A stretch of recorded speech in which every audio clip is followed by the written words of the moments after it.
मैं आज भी फेंके हुए पैसे नहीं उठाता, या मैं कहूं क्यों पैसा पैसा करती है, क्यों पैसे पे तू मरती है। ठीक है, ये वर्ड तो आज हम सबको बहुत अच्छी तरह से हम इस वर्ड से अवेयर है, पैसा, या जिसको हम बोलते हैं पाई।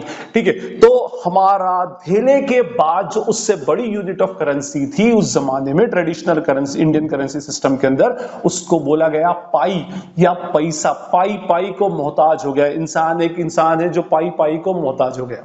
ठीक है, ये भी हम बहुत बार वर्ड यूज करते हैं, और जैसे मैंने अभी आपको बताया और आपने क्लिपिंग देखी, तो वहां पर भी पैसे का यूज होता है। और इवन आज मॉडर्न इंडिया के अंदर भी हमारा जो रुपया है, उस रुपए की जो बुनियादी यूनिट या बेसिक यूनिट है, वो भी अपने आप में पैसा है। या लेकिन उस पैसे को पुराने जमाने के अंदर पाई बोलते थे, ब्रिटिशर से अनाउंस हुआ, उसको पाइस कर करके पैसा बना दिया गया। अब ये जो पैसा वर्ड है, ये बेसिकली डिराइव किया है संस्कृत वर्ड पदमसा पदांश से बेसिकली।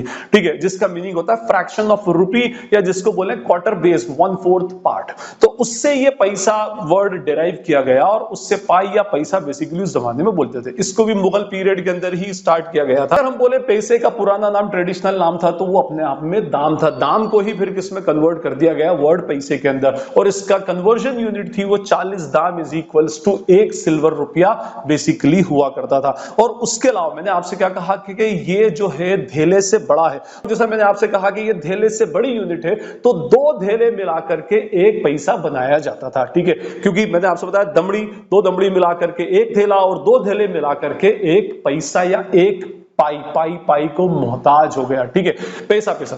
अब ये जो था, ये बेसिकली पैसा हमारे यहां पर कंटिन्यूअसली चलता रहा, और आज भी हमारे यहां की इंडिया की जो करेंसी है रुपया, उसकी बुनियादी यूनिट जो है वो अल्टीमेटली पैसा ही